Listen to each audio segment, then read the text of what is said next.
In today's show, we're doing power forward tiers with Matt Smith, Michael Bolton. Thanks, Josh. It's Michael Bolton here, and it's time for another episode of the Locked On Fantasy Basketball Podcast. Let's get to it. Let's get to it, indeed.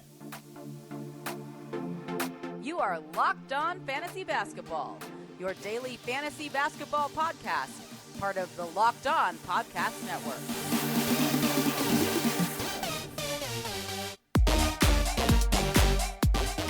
Hello and welcome to the Locked On Fantasy Basketball Podcast, brought to you by Basketball Monster. My name is Josh Lloyd and I am the lead fantasy analyst at basketballmonster.com and at Yahoo Sports Australia. And you can find me on Twitter, as always, at redrock_Beeble and on Instagram at Locked On Fantasy Basketball. Thank you for making Locked On Fantasy Basketball your first listen every day.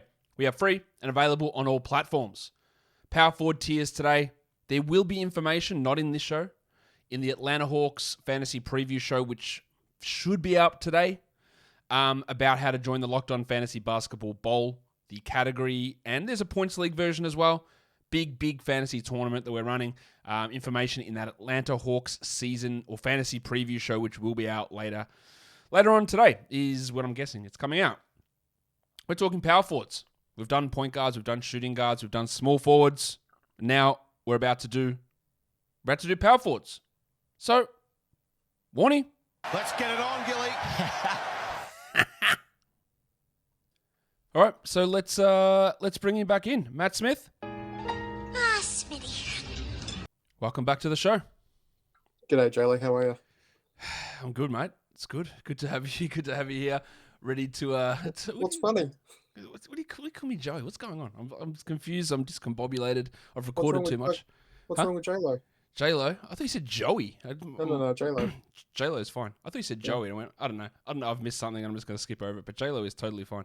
Do you know we've been recording podcasts together now for 9 years? Yeah, it sounds about right. This is my 10th season of doing this. So yeah, that sounds about right. That is a long time, mate. We've been going for a very long time, chatting about fantasy. I can't get the J-Lo out of my head now. You know what? Okay, complete aside, J-Lo has some actual bangers as songs. The one like Jenny from the Block with the pan flute. The pan flute, it's the best. I remember walking through the city one day here in Melbourne, and there was a busker playing like pan pipes, and he was playing that riff like some old guy on pan pipes playing that, and it was like unbelievable. It was one of the best moments of my life. But anyway, let's talk. No. Okay, let's go. Before, like, instead of Jenny from the Block, it should be Joshy from Red Rock. Are you going to re-record that? You can re-record that if you want. I might. Yeah. Do you want that as a jingle? Sounds great. I'll use it as my intro. Anyway, no one wants to hear this, I'm sure. Let's talk power forwards. Let's talk tier one. Matt, it's Giannis. Of course it's Giannis. Like, it's definitely Giannis. People panic about all the free throws. I don't want to take him too high. I honestly just don't care. Like, everything else is so good. I just don't care. I'll take him at number 2 really without any problem. I have him at number 2 as well, and I know you're going to say, but Matt, you don't like punting, you hate punting, but I don't know, this maybe this season might have to be a little bit different, Josh. We'll wait and see. But I mean, he's just that good in points and rebounds and field goal percentage. The assists and steals and blocks are great as well. The threes you can make up later.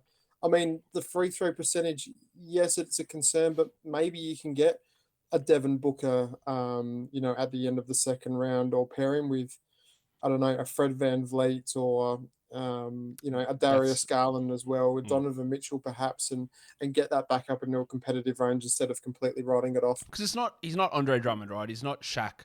He's not 50%. Like, he could shoot 75% really easily. And yes, the volume's really high, but he could do it. Like, that's not, maybe it seems outrageous, but it actually isn't. We've seen players jump 10, 15 percentage points in free throws or drop that same amount in one season. And in the past, he's been a mid-70s guy, maybe 4 or 5 years ago, but it's not completely out of the realms of possibility that he improves that. I think just the idea is you pick him at 2. If it doesn't improve, or you can try and fix it. If it does improve, then wow, look at then what we're talking about. Like, there's the downside. I don't think is real. The worry I have a little bit is his knee, which is an ongoing thing and it will continue to be an ongoing thing, and he will definitely miss games as they will preemptively manage it. I don't think it's a risk of a long-term thing, but he will miss games because of his knee problems that he's had over the last couple of years. But it's really hard to argue too much about this now. There'll be people watching this, Matt, who will suggest that Tier 2 should probably include only one player. I am much more down on Karl Anthony Towns this season than others are, and we've got him here. We've got him in this tier with LeBron and with Kawhi. Now, there are different concerns with those guys, and I would definitely draft Towns ahead of both LeBron and Kawhi, but I think this is just more to illustrate that Towns is closer to those guys than he is to Giannis in terms of power forwards. I just think that there's two factors here for Towns. Gobert is a great rebounder, right? Really good rebounder. He's going to block a lot of shots. Towns is going to be out on the perimeter. Out on the perimeter more means usually more three-point shooting, which probably means a lower field goal percentage, so lower rebounds, lower field goal percentage, probably fewer block opportunities. And then you've got the other side of things where we think Anthony Edwards is going to ascend a little bit more offensively, so maybe a little bit less usage for Towns. So he's copying it on both sides. Still really a good player, but he's a guy that in the past we would have said, yeah, look, happy to take him at 5 or 6. He's really safe there. And I'm just not. Like, to me, he's end of the first round. That's 12, 13 sort of an area. Again, I would take him ahead of both Kawhi and LeBron, but he's way closer to them than he is to Giannis. I completely agree, and I'd take him at the end of the first as well. And if you compare him with a Trae Young or a Tyrese Halliburton, Yep. Damian Lillard, even, I mean, if you can get Lillard and Towns at, say, 12 and 13 when, in the years gone by, they've been, maybe 5 and 6. I mean, that sounds a pretty good way to start your draft. In the overall rankings, they all sort of come out in the same area. I do have serious concerns around how many games LeBron and Kawhi are both going to play. We think Kawhi will rest those 15 back-to-backs, which is a huge concern. But yeah, I'm still pretty comfortable taking Towns there. I think, maybe that does, or moving him away from closer to the basket does help his threes and his assists. But yeah, like you said, his blocks and rebounds are definitely going to come down playing next to Rudy Gobert.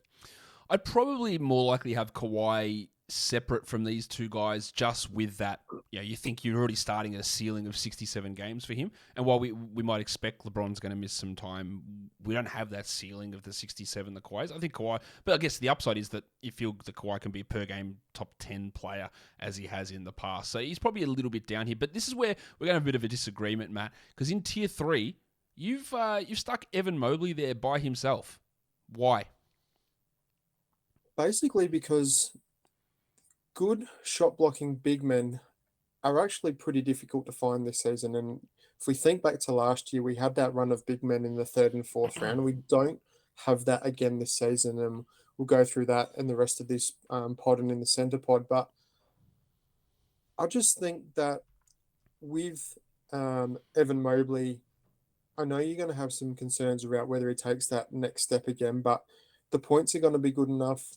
The rebounds are going to be okay, but he's one of the better shot blockers without putting a massive target like a Jakob Poeltl or a Zion. Or Zion doesn't block shots, obviously, like a Rudy Gobert does in terms of your free throw hit. Yes, it is a big hit, but it's not as big as some of those other guys. So I don't know. I just think Evan Mobley, he's probably going to get drafted in maybe the late 3rd or 4th round. And I don't know, I'm taking him definitely before the guy in tier 4 and taking him after those guys, obviously, in tier 2. So I don't know. He was an interesting one to try and peg, but I just felt that, he was, it's a massive gap from the end of the 1st or early 2nd to, like I'm saying, the 4th round here or the end of the 3rd, early 4th round. But I just felt that Evan Mobley was, kind of fit in this range. We don't have Anthony Davis in the power forward tiers, guys. He will be in the center tier, so that's just a decision that we made. Like, whatever. He could be either. We don't know. He's probably going to split his minutes 50-50. He's in the center tier. I really like Mobley. I thought he was the clear number 2 prospect last season. I thought he was the rookie of the year in my mind. But I'm just not sure. Like, the free throws are an issue, but again, if you've drafted Giannis or you drafted someone who's not a great free throw shooter, all right, you can either go one way, you can go into rebuild that, or you can just lean into it. And he's really good there. But I do worry a little bit that we expect guys in their second season to take steps forward in some usage. And I'm not sure that happens with the addition of Mitchell because it's not the same team. So Mitchell will come in and take maybe some of those shots that we thought Mobley would get. And that gives me a level of concern that he gets better on court. No problem he's going to get better on court. But does it actually translate to better overall numbers? And one of the other things is we saw Jarrett Allen miss a bunch of time last season, and Evan Mobley's block rate was so much higher when Allen was off the court. So if Allen actually doesn't break his hand and miss 8 weeks, then Mobley's block numbers from last season might be down a little bit versus what we saw last season. So that's also something I'm a little worried with. I've seen him go crazy, like at the end of the second round. I've seen people draft in there and in the third round. I like the guy, and I don't like being the anti-Evan Mobley guy, but I'm not sure I would have him in this area. But it's going to be... Are you taking him top 50? In some situations, no. In some, yes. It just would depend on where my team is. I think he sits comfortably in the 40 to 60-ish range, depending on what I'm after. But you are right about big men and getting those blocks. And I think some of that, would you change your tune on the value of his blocks if A, Jaren Jackson was healthy, and B, we knew where Miles Turner was playing? Probably, because that's two guys who would probably block 2 to 2.5 shots, who would slot into that third or fourth round range. Who then that scarcity of blocks maybe isn't as much of a problem. Yeah, I guess a couple of issues with Turner is that like more rebounds have been nice. Getting 7 rebounds from centre is a little bit of an issue. The games missed is a little bit of an issue.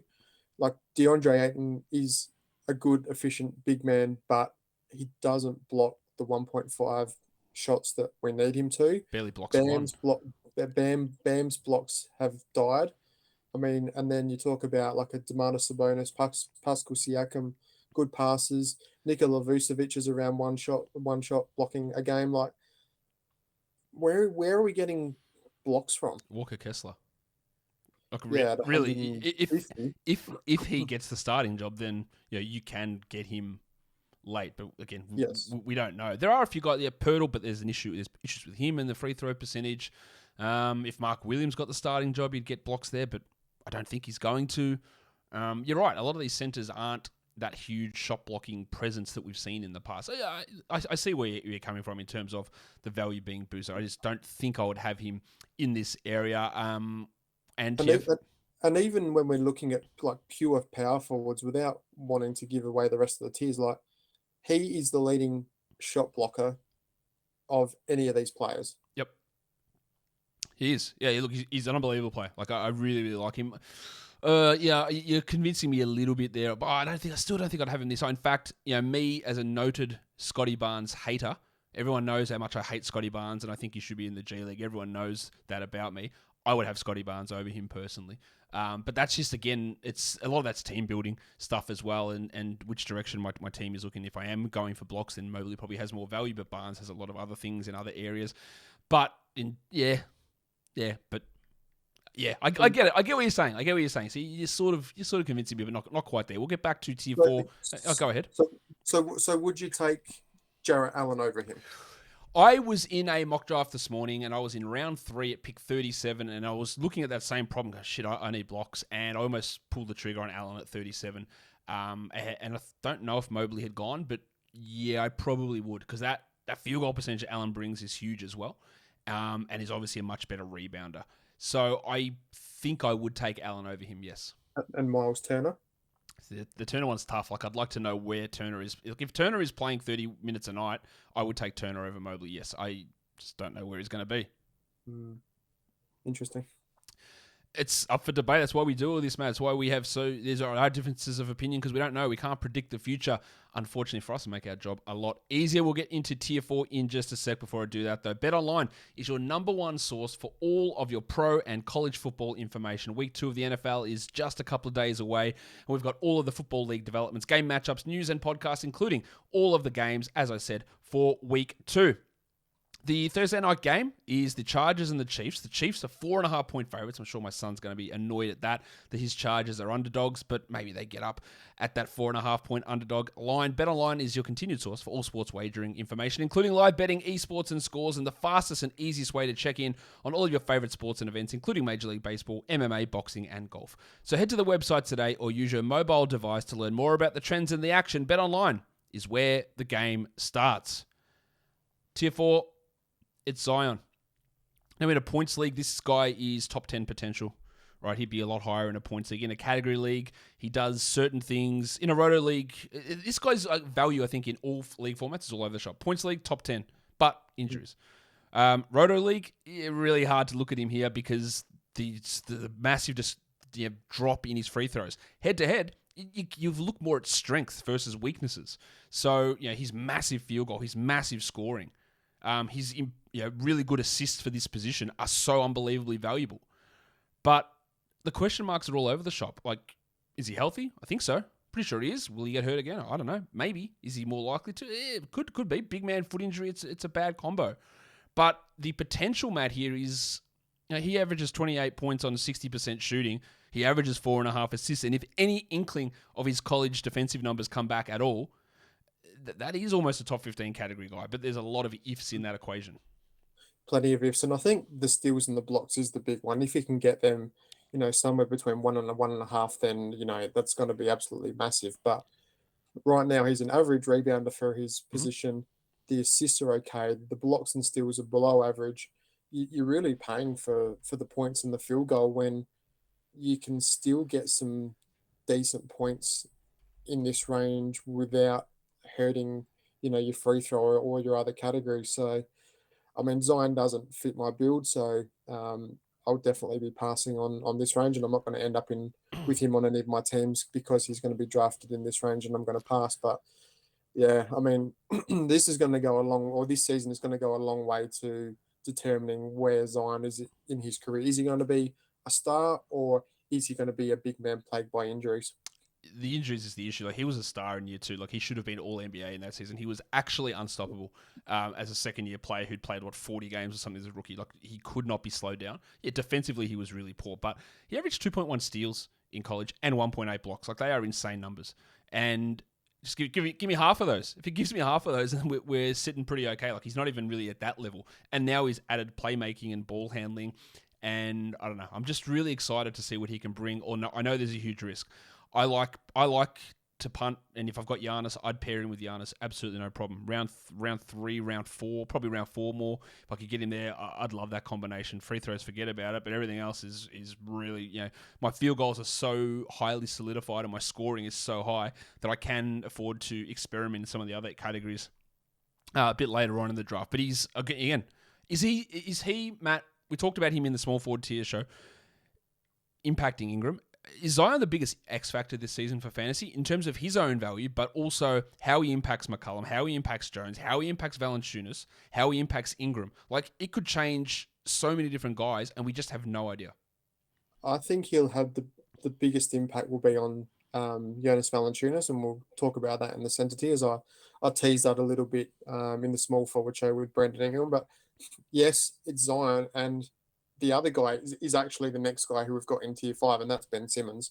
Like, yeah, we have no idea what Ben Simmons is going to do. Is he going to hand out 10 assists per game and have 2 steals, or is he not going to play? How's that going to fit with Kyrie and Durant? Like, it's just a complete wild card with both of them. Yeah, look, we've got fit. We don't know how that's going to work. Like, Kyrie is not a guy that needs to be the orchestrator. We saw Harden average 9 or 10 assists playing next to Kyrie and Durant. Like, it's possible. Simmons can still get 7 or 8. Like, no real worries there.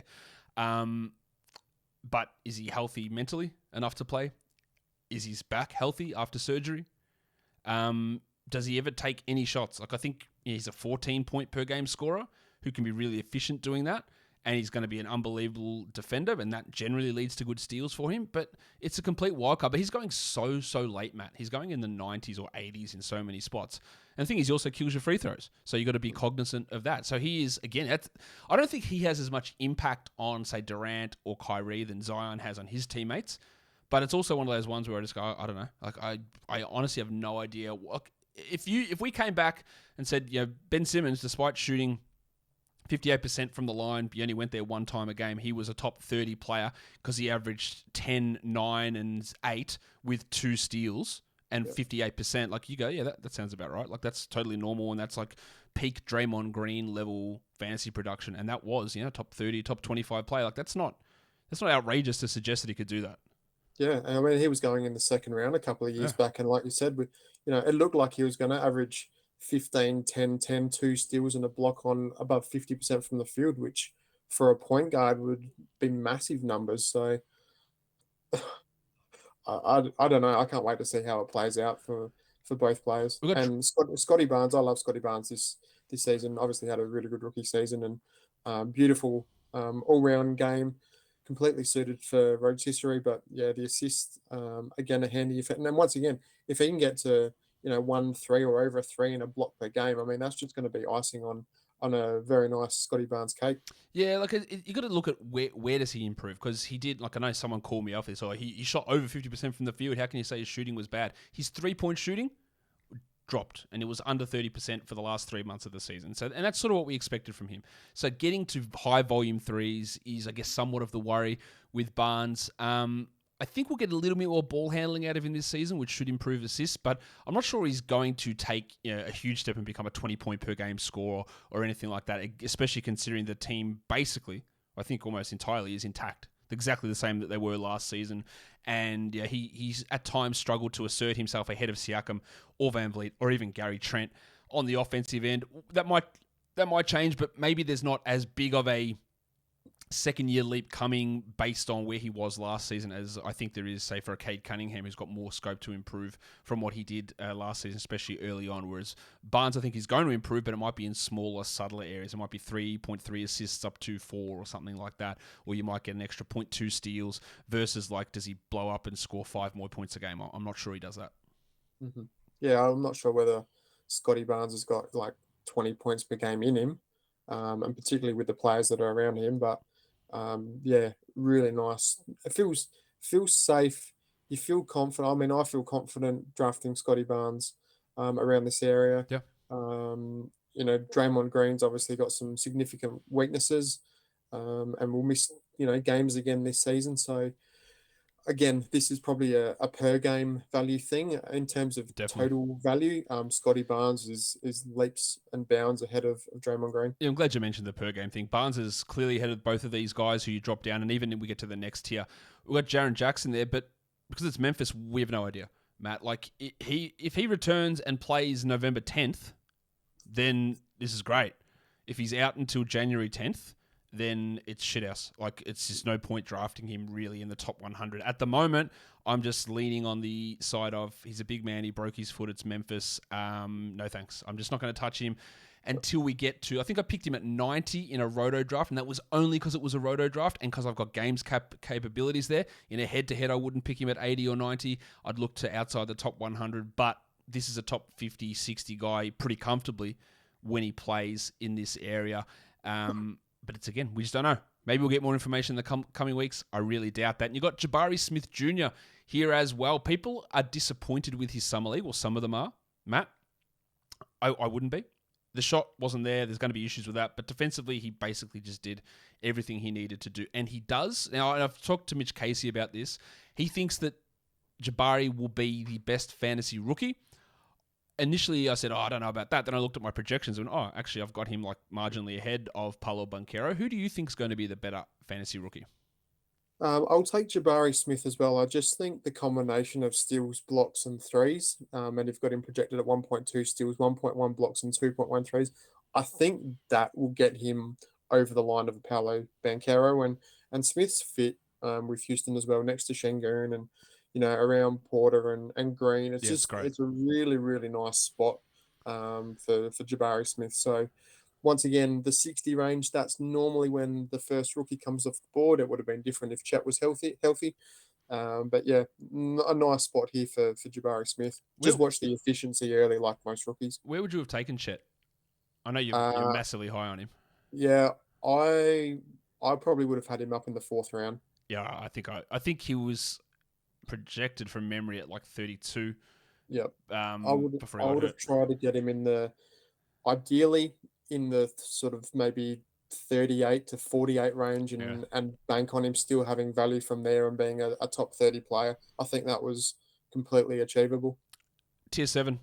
Got Johnny Collins, Paolo Banchero, and Brandon Clark. John Collins, I've talked about this on a few shows. He's just boring. Like, unfortunately, he's boring now because of the way that the Hawks are using him. This is a guy that flirted with top 15, maybe even higher value a few years ago, and they're just doing everything they can. Much like when we talked about the issue with Townsend, they are not the same player.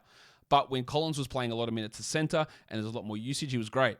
And then they brought in a centre and his field goal percentage dropped and his rebounds dropped and his blocks dropped and someone else got more usage and his scoring dropped. And all those things have a chance to happen with Towns this season. Obviously not to the same level, and Towns is a much better player, please don't get me wrong. But that impact killed Collins' value. It dropped him 40 spots straight away. And unless he gets traded, I don't think it recovers. I don't think it recovers either. And like I said before, when last year we had that run of big men in that 30 and 40 range, and John Collins was part of that, and now you can get him probably in the 70 range. And again, the lack of blocks, like Brandon Clark is a reasonable shot blocker. Like we've got him projected for 1.4, but again, like his value is tied to Jaren Jackson Jr. So are you going to get 2 weeks of value or 2 months of value out of Brandon Clark? It just, once again, who knows? Yeah, I probably would have Brandon Clark down a little bit from here because there is that risk associated with, and so much of his value is tied into insane field goal percentage as well, which if that is not of use to you at that point of the draft, then the value isn't really there. So in tier 8, we've got a lot of guys. If you're prioritizing these players, I know a lot of people are high on Christian Wood this season. He was obviously really bad with his shooting last year, and I'm a little bit worried about the role. We've got Wood, Keegan Murray, Jalen Smith, PJ Washington Jr., and Julius Randle. Obviously all very different players. To me, the name that stands out there is Smith, but I could easily see Randle, especially in a points league. He jumps up significantly. But it just depends on what I want. But you talk blocks. Like Smith could be a 1.5 blocks guy, 1.6 blocks guy. As a power forward eligible player, that's really useful. He seems to go at 85 almost every single draft I do as well, Jalen Smith. He's always in that area. He's probably the guy that stands out the most out of that group. Yeah, stands out for me as well. And I think 85 is a perfect spot for him. I think you can probably get top 75 value, so you still got a little bit of value there left. But, I mean, he averaged 13.4 points, 7.5 rebounds, 1 block, and 1.4 threes in under 25 minutes in 22 games with the Pacers last season. So if you think he can get 28, 30, 31 minutes, whatever it might be, like you can just see those numbers going up from there. So I think he's going to be one of the big breakout candidates of the season. And once again, this is the perfect spot to draft him. Murray, I'm not as certain of, but Keegan Murray screams to me as the guy that had a lot of usage in college. I'm not sure that happens in Sacramento, but he also could have the title as the Brandon Clark, Zion Williamson guy who had good defensive stats in college, but they don't necessarily come in the same volume in the NBA. That's a little bit of my worry. And his translations from college are great. Like it's high scoring, it's efficient, it's a lot of threes, a lot of steals, a lot of blocks. Unlike Jabari Smith, I do think there is a risk of those defensive stats not carrying over, and that probably hurts him somewhat. And then Randle, like who knows? He was dreadful last season. He's been bad most years of his career. And again, it's always weird when you're adding new, bigger pieces in, like Jalen Brunson. How does it all work around? Does he start caring? Does he start taking shots that make sense? Does he start hitting free throws? I don't know, and that's why he'd be. Like, if he was on his game, Julius Randle, Matt, like he's way higher than this, but I can't trust him. I can't trust him either. And just to talk on PJ Washington quickly as well, with Miles Bridges' season is obviously in doubt. PJ becomes a really nice late round sort of click selection if you need some blocks and threes as well. So yeah, not a bad guy to target in this range as well. And Christian Wood, it's the points and rebounds, but that free throw percentage can be horrendous at times. Yeah, he's one of those annoying guys that shot 78% in the G League for like 2 or 3 years, and now all of a sudden doesn't know how to shoot him. Shout out to Anthony Davis. Let's go to Tier 9. There is a pretty significant drop-off, I think, between these guys and the Tier 9 players. We've got Kuzma, Horford, Vanderbilt, and Johnson. Now, Horford was better than this last season. We just worry that at age 36, a long finals run, that they can drop a little bit extra off him, maybe an extra minute off. And what he was doing last season, I think he almost doubled his block rate from the year prior. Maybe that doesn't carry over.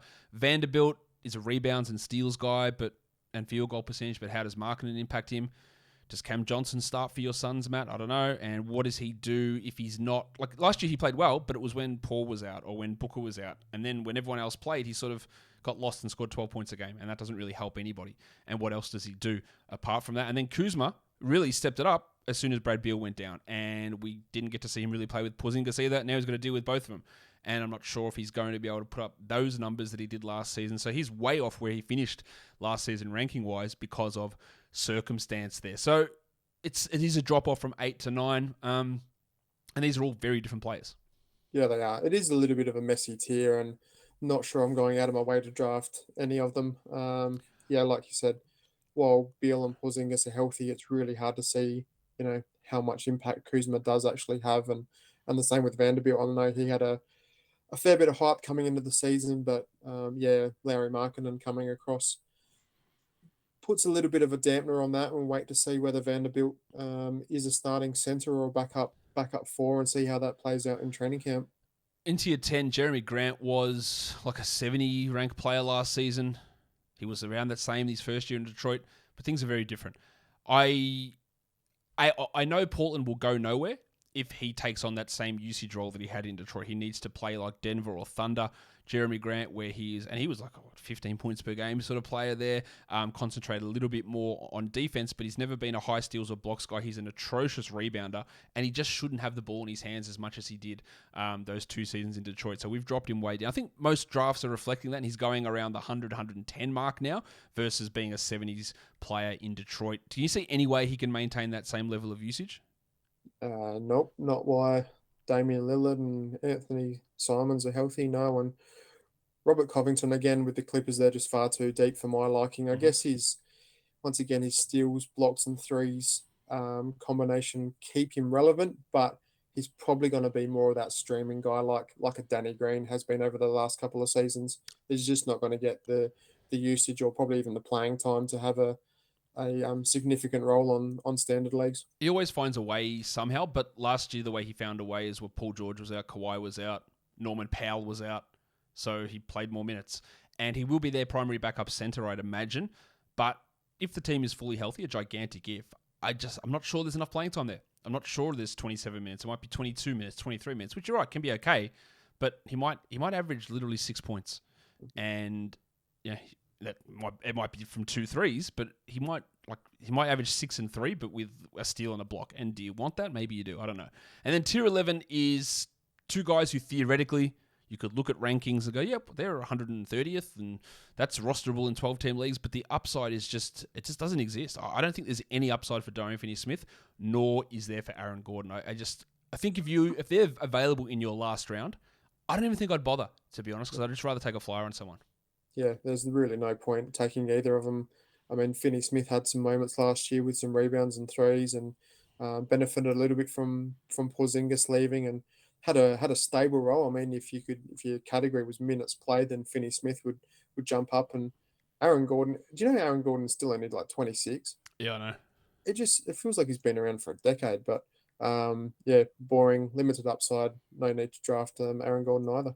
I think he has been around for a decade. I think this is his 8th or 9th season, because he was really young when he came in. Like, he was one of the youngest players in that draft class. But yeah, you're right. He's been around for a while, and that means we've been around for a while, Matt, because that is the end of the Power Forward Tiers podcast. We're going to come back and do centers. We're going to record it straight after this, and it'll be out for you not long after this one. Matt, people can follow you at S-Man Sports on Twitter. You know where to find me. Thanks for chatting Power Forwards with me. Thanks, Josh. All right, let's do the outro, guys. Follow this podcast, Apple Podcasts, Google Podcasts, Stitcher, Spotify, and on the Odyssey app. If you're here on YouTube, you know what to do. Thumb it up and leave those comments down below. Guys, we are done here. Thank you so much for listening, everyone. See ya.